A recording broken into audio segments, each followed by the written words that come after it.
Late at night, as the people of Sydney slept, a killer stalked the streets. And this killer's weapon of choice was a blade and an unspeakable thirst for violence and blood. William Macdonald, a man who would become Australia's very first serial killer.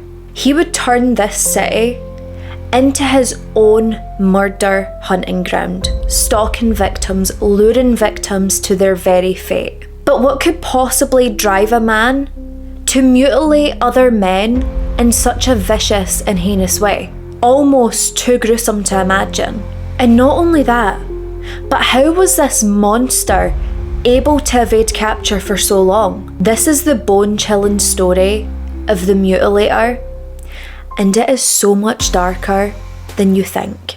Hi everyone, welcome back to my channel, or welcome to my channel if you're new here. I hope you're all doing so well. Welcome back to another true crime episode. If you're new here, hi, my name is Anna. I am your host of this true crime channel.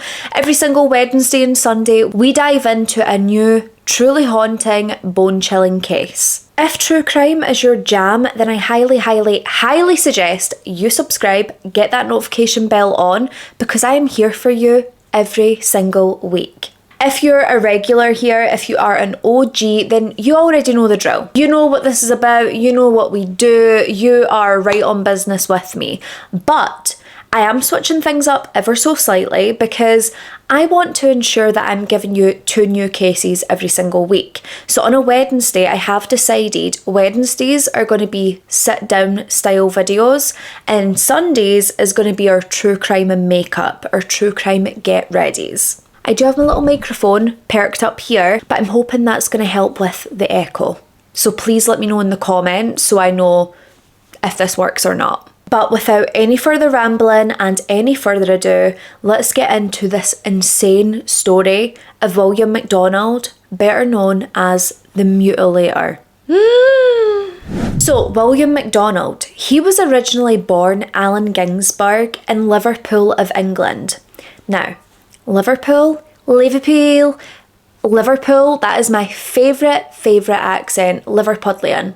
It is the best ever. I actually, fun fact, played Mrs. Johnson in Blood Brothers, and I frickin' loved it. Eddie, you're not supposed to come around, eh? I miss doing a Liverpool accent every single day. Fun times. Anywho, so William, he was born on June the 17th of 1924. We're gonna, a little while back. Now, he was the second of 3 children to a very wealthy, prosperous Jewish family. Now, this family, they had a reputation to maintain. People thought very highly of them. They were sort of looked up to as a perfect family, which, William never really lived up to the expectations that his parents would expect. And I'm calling him William, but he's not William yet. He's actually Alan right now, so we'll go with Alan. Alan was known to be a very antisocial individual. He didn't really know how to act around people, how to behave. He never really checked his attitude at the door. And he would do everything in his power to avoid having any contact with people whatsoever. And many people do think and believe this was due to the fact that he was emotionally neglected by his own parents, which I wasn't there, so I can't say for sure, and I've not really read too much about this emotional neglect, but apparently to those around Alan, William, whoever, they recognised it right away. They could see that this young boy wasn't getting the emotional support that he required. So in 1943, Alan is around 19 years old and he is enlisted into the British Army. He would then be transferred over to the Lancashire Fusiliers, and whilst he was here, he would experience what is undoubtedly some of the most horrific abuse anyone could ever suffer. One night he is sitting in an air raid shelter. He is with his corporal Alexander Rice, and whilst the two of them are together, Alexander Rice, this monster, he would rape this 19-year-old boy, which is just absolutely horrifying. Someone that you should be able to trust and look up to takes advantage of you in the most horrific way possible. And I believe a corporal is like the commanding officer. So at this point, Alan feels as though he can't report him because he has a much higher standing than what he does. And as I'm sure you can imagine, this night where this horrific rape had occurred haunted Alan for the rest of his life. This traumatised him beyond belief to a point that he could not cope with it. And it would be almost immediately after this rape occurred that Alan's mental health just completely shattered. It went right downhill and he seen no way of living a happy, normal life. And it wouldn't be too long before this young man would be diagnosed with schizophrenia, leading him to be honourably discharged from the army in 1947 and going straight into a mental institution to try and get some treatment. That is how much this grown monster of a man shattered this young boy. That he is in a mental institution, he is now schizophrenic, he is having these night terrors, these night sweats, he cannot live a normal life day to day because of what this monster did to him. And listen, William Macdonald, Alan as we know him right now, he does go on to become a monster, right? He targets innocent people and there is no excuse for that. But I can absolutely sympathise with this young boy that he is at this very moment, who's had his world shattered. So Alan, he is currently spending several months inside this mental institution and he is being treated on a daily basis with electroconvulsive therapy. Now, if you've not heard about this is a psychiatric treatment which is usually only used if all other treatments are performing inadequately, if they're not helping someone. Now, this treatment, what it does is it would cause generalised seizures by passing electrical currents through the brain. And some people did find that this worked, other people thought it was completely inhumane, but for Alan, this did not seem to help him. Now, a while later, Alan would be released from this mental institution, and shortly after this, he would be arrested because he was caught propositioning an officer for sex in a public toilet. And when his parents found out about this, they were horrified. And they weren't horrified that he had been arrested for propositioning someone for sex. They were horrified because the person he propositioned was male. They're thinking, what do you mean we've got a homosexual son? That does not fit in with the cookie cutter mould of this family. He is a disappointment and he has completely stained the family name. That's exactly what they're thinking. Some of those words are exact phrases that they used to describe their son at this point. Everything that this young man has went through up till this point has just been horrific. And to feel like his own family is disowning him, I can't even imagine the hurt and the pain that would cause and the loneliness that he would feel. But ultimately, Alan was thinking to himself, screw you, if you do not want to accept me as I am, if you don't want to help me through the things I've been through, I don't want nothing to do with you and your snooty little family, okay? So Alan decides he's going to actually change his name and just start his own identity, which it could have been so bold and so brave, but he doesn't create a good identity for himself. And this name change, this would be when William Macdonald was born, and also a depraved creature. So William then decided in 1949 that he was going to emigrate from England to Canada. He remained there for around 6 years, he seemed to really like it, but ultimately he decided that's not really where he wanted to settle. So he wound up emigrating from Canada to Australia in 1955. Must have seen some nice sights, some nice scenery on his travels. And again, whilst it seems like, hey, this is great, he's turning his life around, new identity, new name, new location, this could be the start of something wonderful. But it wouldn't be. Because by the time William Macdonald had landed in Australia, he had developed a sick, deadly obsession with all things murder, violence, gore, and to top it off, his idol was Jack the Ripper. And I'm not just saying that it was his idol for a laugh. He genuinely stated, Jack the Ripper is my idol. When he grows up, he wants to be exactly like Jack the Ripper. And in the words of our true crime queen, Bailey Sarian, who I could eat, sleep and breathe. Get better idols, you sicko. But this guy, he could have idolised anyone. There was many great singers at this point. I mean, maybe they weren't great, but there was also political figures, there was movie stars that he could have idolised. But no, he's going to choose Jack the Ripper, one of the most disgraced, depraved creatures that has ever existed on this earth. Now, soon after he lands in Australia, he gets arrested again because he was touching up a detective's penis. Yeah, you know, no consent, no nothing. He just went in for the grab, liked what he seen, held on to it.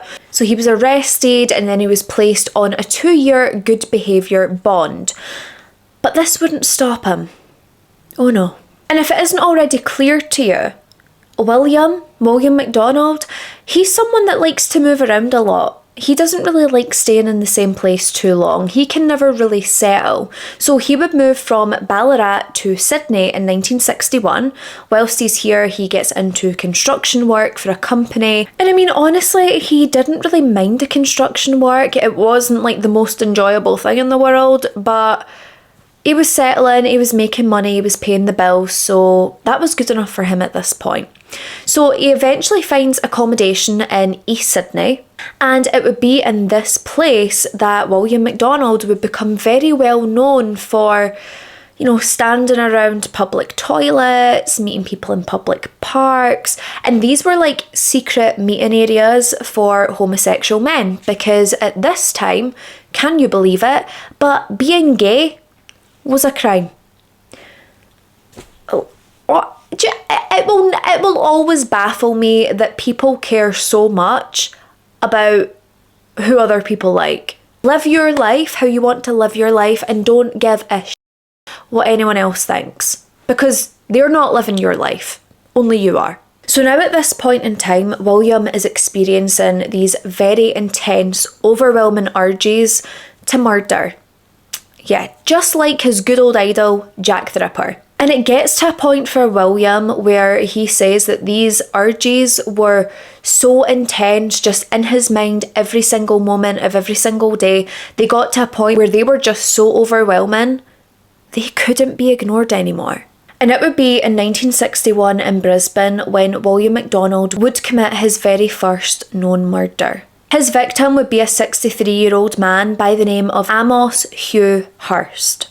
Now, William, he had met Amos outside a railway station and he immediately befriended Amos. He asked him, you know, do you want to go for a drink? Do you want to go for a chat? Amos agrees. He's like, hell yeah, let's go to the local pub, let's chill and get to know each other and have a few drinks. Sounds great. Now the pair, they sit down, they're chatting for a while, the drinks are flowing, but William is making sure that Amos is getting more and more and more drunker than he is. He needs to be somewhat coherent. And when he can see that Amos is drunk enough, he asks him, you know, do you want to go somewhere else? To which Amos invites him back to his apartment, which would be a deadly mistake. So when they get back to Amos's apartment, William is thinking, right, take it easy, let's move slow through this because this is going to be like the first murder and it has to be perfect. So he is still plying Amos with more alcohol, and when he can see that Amos is incredibly intoxicated, this is when he knew it was time to strike. William just makes a beeline for Amos. He goes over to the chair that he's sitting on and he starts strangling this man so viciously. But Amos is so heavily intoxicated that he doesn't even realise what's going on at this point. And suddenly Amos starts to hemorrhage. William got so excited at the sight of this man dying right in front of him and at his hands, and this excitement was only heightened even further when blood started pouring from Amos's mouth, covering all of his hands. William then delivered a fatal blow to Amos, which immediately killed him. And this murder is so heinous and so vicious, but part of me is so glad that Amos was so heavily intoxicated that it seemed like he didn't even realise he was being murdered. After he finishes murdering this innocent man, William then carries Amos's No, he doesn't carry Amos's bed. He carries Amos through to his bed. Honestly, I need a nap. Once he's got Amos through to his bed, he then takes off his trousers, takes off his underwear. He pulls the bed sheet up over Amos's head and tucks in all the sides. He then stood and just admired Amos's body under this big sheet. Then he turned off the lights and left the apartment as if nothing had happened. Then on June the 4th of 1961, the nude corpse of a man would be found in the Sydney Domain baths.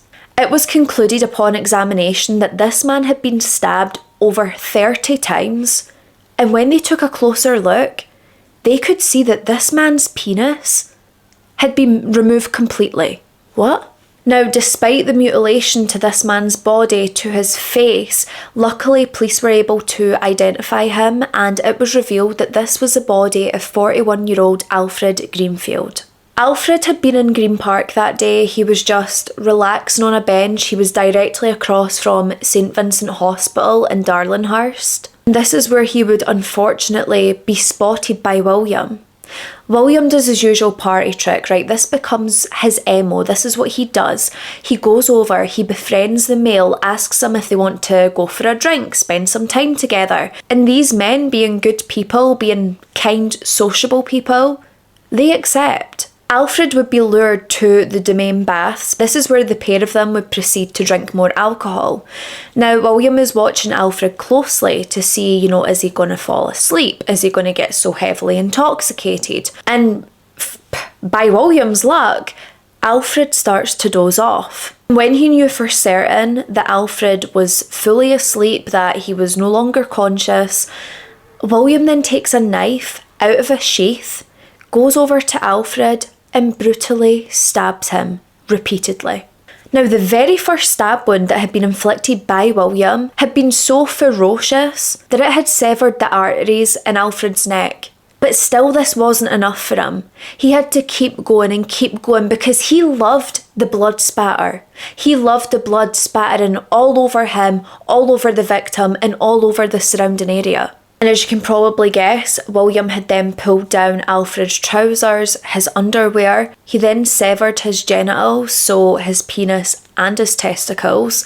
He put them in a plastic bag. He took them away with him and threw them in the Sydney Harbour. I accidentally stumbled across some of the crime scene photos from this case because obviously I was going through all these different sources to get my information for this case. And there was no warning at all. I did not expect to see these crime scene photos. I did not look them up, and I was horrified when I seen them. Please do not look them up. But all I can tell you is that what these men experienced and went through is just even more horrifying than what I can describe. This very same year, on November the 21st of 1961, 37-year-old Ernest William Cobin, he would become the next victim of William Macdonald, who was now being dubbed by the press as the Mutilator. Feeding the ego, as we seem to do, well, as the press seems to do, the Mutilator. I mean, yeah, he did mutilate his victims, but must we give him a nickname? And I mean, if we are going to nickname him anything, can we not just say the sick freak, sicko murderer with the very unpleasant face? Because this guy, he's no a looker. So the Mutilator, William, Alan, whatever alias we're going to go by here, he was walking down South Dowling Street when he would run into Ernest Cobin, and he does his usual party trick. He introduces himself, he befriends the man, and asks if he wants to go for a drink. So William says to Ernest, hey, come over to Moore Park, there's plenty of alcohol, we can just chat, have a nice time. And Ernest is like, hell yeah, why not? I've not got plans, let's do it. Now, when they go over to the park, Ernest thinks it's a bit strange because William says, you know what, instead of sitting outside in the park, why don't we go drink in the public toilets? Because who doesn't want to sniff urine whilst they're drinking alcohol? Am I right? Ernest is thinking, listen, this is a bit weird, but maybe he's cold or, maybe he just doesn't want to drink in public. Anyway, so the pair of them go into this public toilet. Ernest is sitting on the toilet lid, not the toilet seat that you sit on to pee, but the lid of the toilet. So he's sitting there, and then William is standing up, and William starts pulling on his raincoat. It's given some American Psycho shiz, okay? Pulls on his raincoat, and again, Ernest is like, am I missing, like, is it raining indoors? What are you doing? But clearly this was so he could get his knife. Because suddenly, before Ernest even had a clue what was going on, William took his knife in an uppercut motion and struck Ernest in the neck, severing his jugular vein. And as you'll know, with the jugular vein, that's going to be a hell of a lot of blood that's going to start spurting out of someone once that gets cut. And that's exactly what happened. It was going all over Ernest, all over William, all over his raincoat that he put on, and all over the cubicle that they were standing in. Once Ernest was dead, William then cut off his genitals, he put them in a plastic bag, he also put his knife in the plastic bag, and then he left the toilet, as if nothing had happened. Now, it did say that he had cleaned himself off on the way home, so I don't know if there was maybe like a fountain or if there was like an outdoor wash area, I'm not sure. But it was stated that he left the toilet covered in the blood and then somehow cleaned off on his way home. So then on March 31st of 1962 in Darlinghurst, New South Wales, William had actually purchased a new knife from a sports store. Now, I don't know what kind of sports stores are selling knives and why they're selling knives, but this is where he purchased his. And as you can probably guess, he had every single intention of using this weapon. But it wouldn't be sports related or hunting related. It would be to murder. That very evening, he had left his Oxford hotel room and he began following Frank Gladstone McLean. Now, he started to follow him down Burke Street, and this went all the way past a police station, and whilst they're walking along, William sort of ups the pace to catch up and get alongside Frank. As he always does, he initiates conversation, acts like a normal human being for a split second, and he's able to befriend this man. Once he's sort of like comfortable that he's befriended Frank and Frank seems like the kind of guy that would want to join him for a drink, he asks Frank, do you want to come for a drink with me? We can continue chatting away. And Frank sadly agrees. As the pair entered Burke Lane, William was not messing about. He was not waiting around. He immediately pulls out this knife and he stabs Frank in the throat. Frank at this point is so heavily intoxicated and in complete shock. He tries to fight William off, but he's unable to, and William just continues stabbing and punching this man. And just as he was about to finish off the murder of Frank, he suddenly hears pram wheels going along the ground and the chatter of a young couple. Now he starts to panic because he's not actually a tough guy when there's a group of people. So he decides that he's going to hide away out of sight so he can't be seen. This young couple then spot this man lying near this lane and they go and check it out, and they think at first possibly this man's been hit by a car. They go over, they're trying to help, but when they go over and see the condition that Frank was lying in and when they see the stab wounds, they immediately run away to call the police. Frank at this point was still alive. Barely, but he was still breathing. But when this young couple left to alert the police, William seen this as his opportunity to finish the job. So he dragged Frank further into the lane and stabbed him to death. He then proceeded to pull down Frank's trousers, pull down his underwear, sever his genitals and put them in a plastic bag.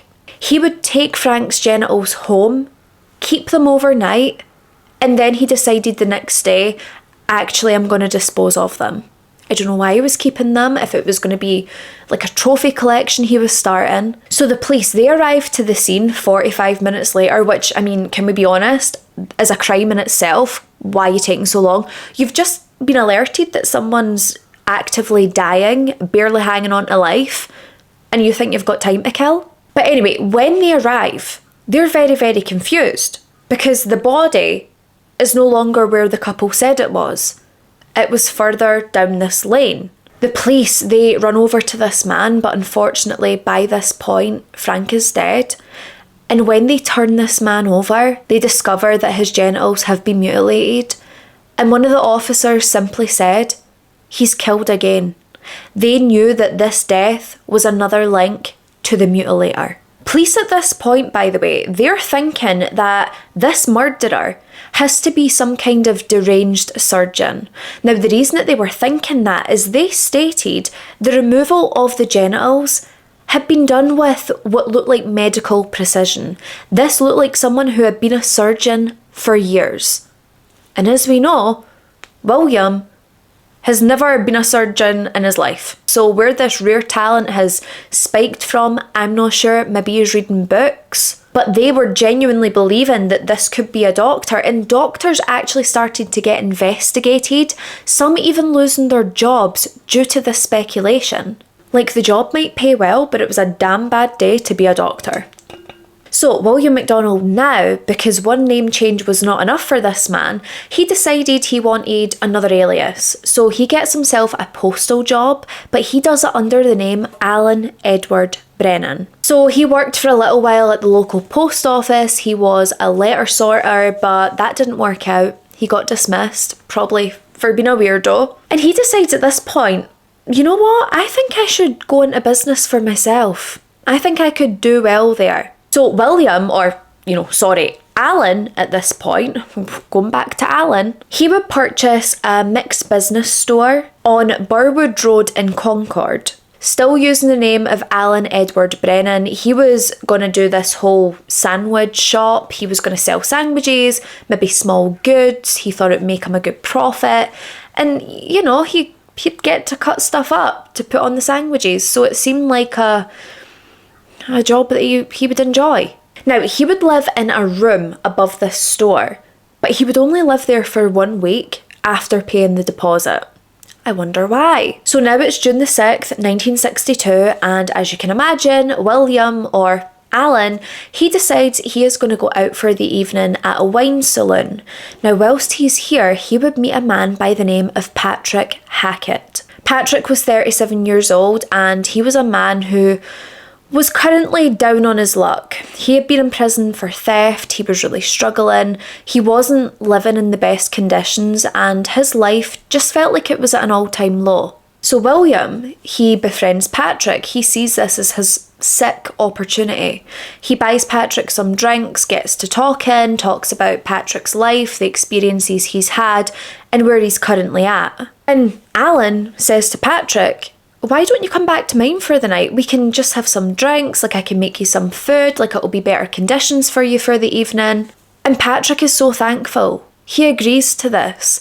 And William, of course, once they're back at William's apartment, Alan's, he keeps plying Patrick with more and more alcohol, waiting on him either passing out or going to sleep. And once William/Alan knew that Patrick was sound asleep, this is of course when he chooses to unleash his attack. So Patrick's sleeping, and William, he goes over and he whips out his boning knife, which is a knife that he used whilst making sandwiches in his shop. So we're staying away from there. When he brings out his knife, he immediately goes over to Patrick and stabs him in the neck. Now, Patrick wakes up and he is immediately in this frenzy because adrenaline and blood everywhere. He's trying his best to defend himself, but again, he's so heavily intoxicated. He is now injured incredibly that it is so hard for him to fight back, but he tries his best. At one point, he even turns the knife on William and really badly cuts his hand. But this wouldn't be enough. Due to Patrick being so severely wounded and losing more blood by the minute, William was able to regain control of the knife. And once he does, he rams this knife straight into Patrick's heart, killing him instantly. But again, this wasn't enough for William. It wasn't enough to know that he has taken an innocent man's life. It wasn't enough to know that this man died horrifically. He wanted to continue. He wanted to continue to unleash this brutality on this man, so he just continues stabbing him, blood going everywhere, just as he liked. Now, after this specific attack, his knife had actually been blunted by the amount of force and times it had been used on Patrick. And devastatingly to William, he wasn't able to sever the genitals of Patrick. And when he couldn't do that, he decided that there was nothing else for it. He's just going to settle down for the night and go to bed. He's going to sleep with a dead man lying on his floorboards. In the morning, William wakes up. He looks over his shoulder and he's lying next to the dead body on the floor. The body of Patrick, who he had murdered the night before. And then he realises the amount of blood was so large, it had actually seeped through his floorboards and down into his shop. Like, what are we going to do about that? That's a problem. And William looks at his hand. You know, poor William, he got injured in the knife fight. And he decides, oh, that's probably going to need stitches. So he gets up, cleans himself off. He leaves to go to the doctor's to get stitches for his little hand. Dead man still on floor, blood seeping through floorboards, but absolutely no given. So when William has returned from the doctors, he decides that he's just going to have to drag Patrick's body underneath his shop. And at this point, William starts to think that the walls are closing in. It's getting too risky now. Surely police are going to capture him at some point. And so he decides to flee to Brisbane. 3 weeks after the murder of Patrick, neighbours start noticing this really foul, putrid smell coming from this shop. And not only that, they realise that they haven't seen the shop owner, Alan Edward Brennan, aka William, in around 3 weeks. Where's he? What's that smell? This smell was so bad they decided they had to call the health department, who then in turn called the police to do a welfare check. When police went into that store, they were horrified. They could see the blood that had seeped through the ceiling, and they could smell the most horrific smell you can imagine. And you know what they say, when it's a dead body, there is no other smell like it. It's a smell that you'll never forget once you've smelt it once, and they know something horrific has happened here. Police would soon make a very grisly discovery, and that would be the badly decomposing, rotten corpse of a male. This body had been so badly decomposed that it would be impossible to identify who this was. But upon further examination that's carried out, they're able to determine that this is a man in his mid to late 40s. And as I was saying, around this time where the body's found, Alan Edward Brennan, the shop owner, he had been reported missing. And he also fit that age range. And due to the death taking place in his shop, they ultimately decide that the body must be Alan Edward Brennan, and they even publish it in the obituaries. And this guy's alive and kicking, living life in Brisbane. He's not dead.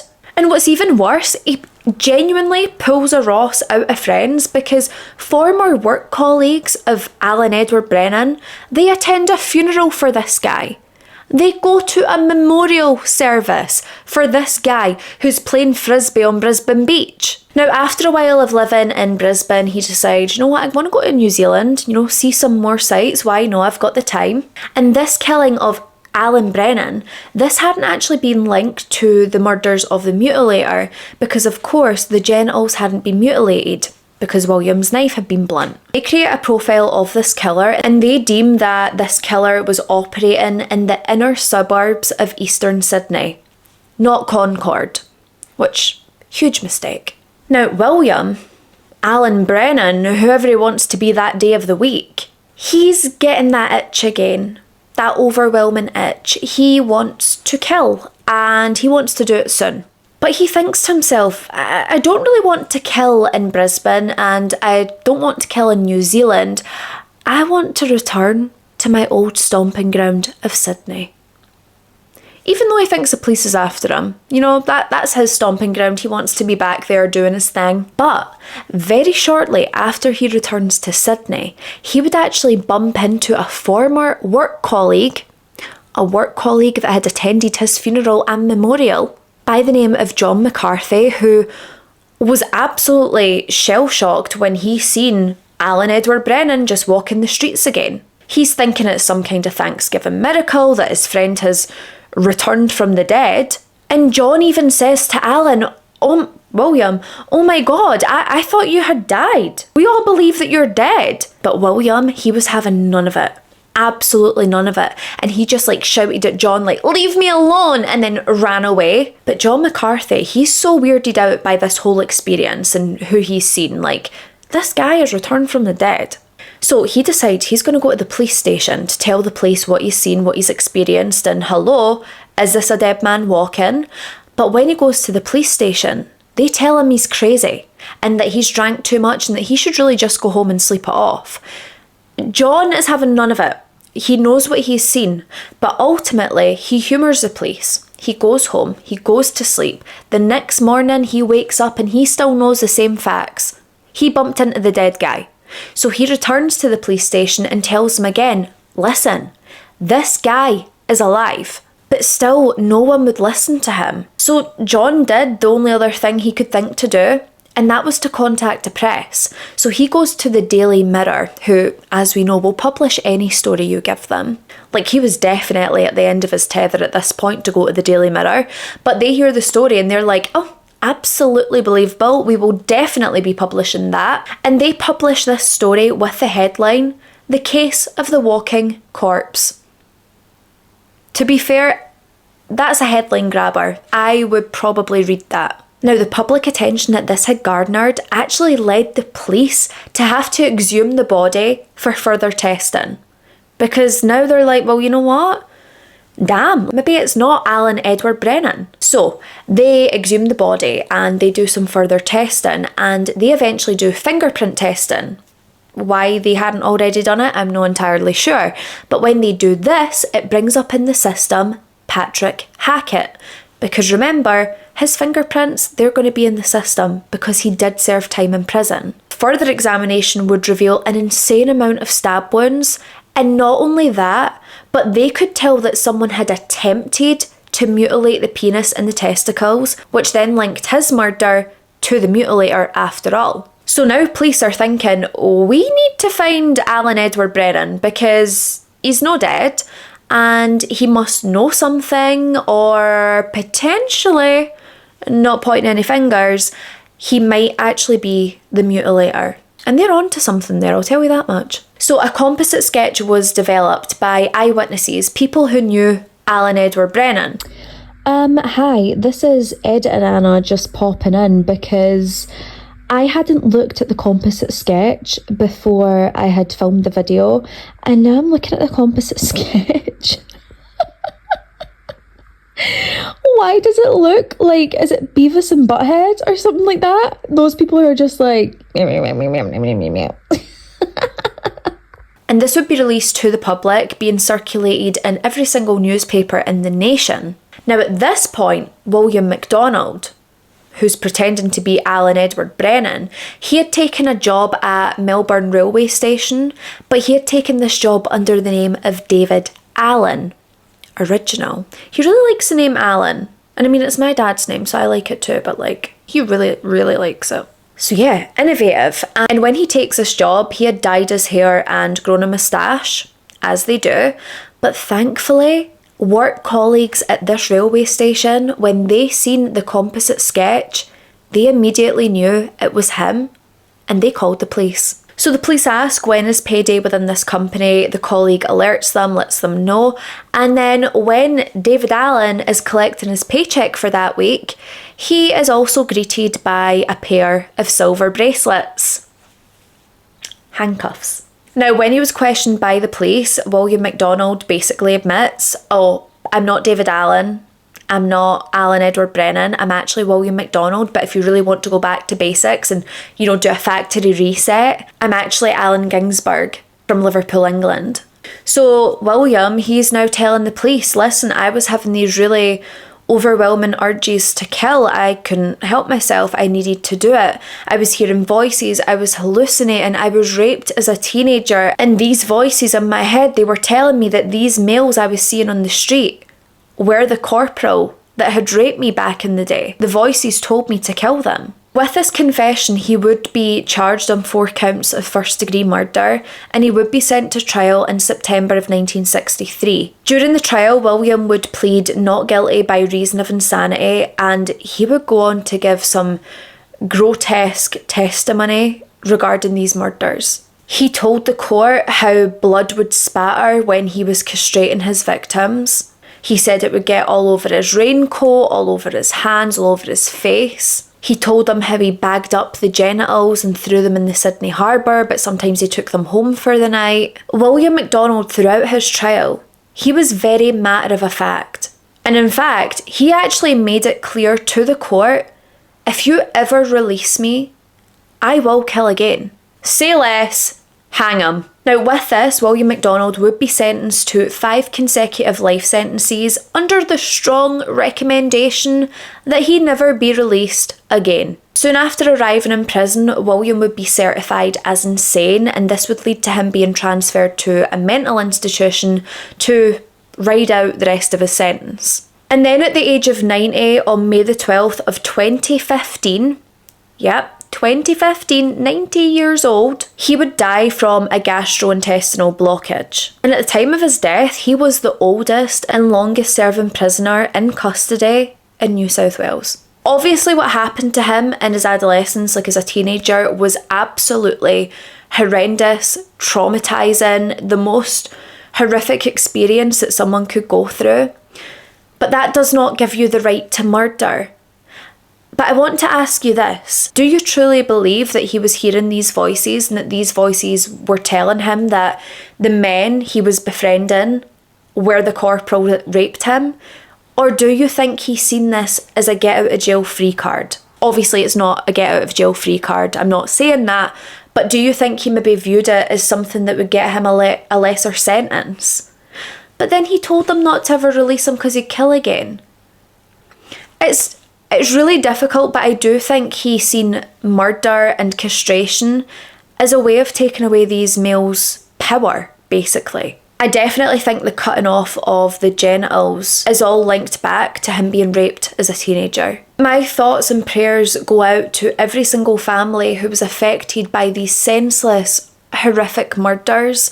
I can only hope that the victims of this case are resting peacefully, and I hope somewhere along the line that the victims' family and loved ones and friends have been able to find some kind of peace or closure, knowing that Allen Ginsberg, William Macdonald, spent the rest of his life behind bars. But there is no sentence available that can qualify for a human life being taken. No sentence would make that any better.